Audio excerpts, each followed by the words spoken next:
Welcome to Sweet Life Beat Life. We hope this video helps. You start by making the surface predictable. Clean and scuff the shell so paint bonds.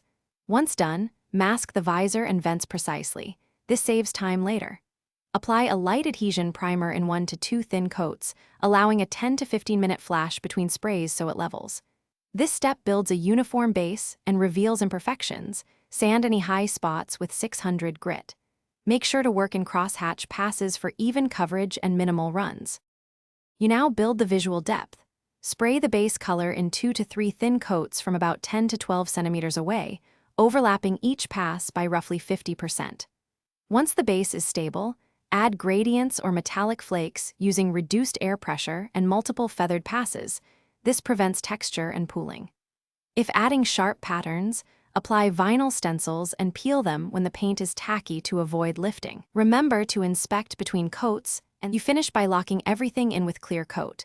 Apply 3 wet coats, allowing a 10 to 15 minute flash between each, choosing gloss or satin to match your design. Once cured, wet sand through 1,500 to 3,000 grit to remove nibs, then polish with a fine compound for mirror shine. If small repairs are needed, sand the spot lightly and feather in a localized recoat, then blend and clear.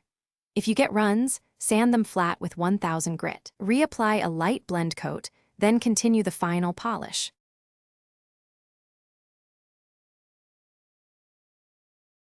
Thanks for watching.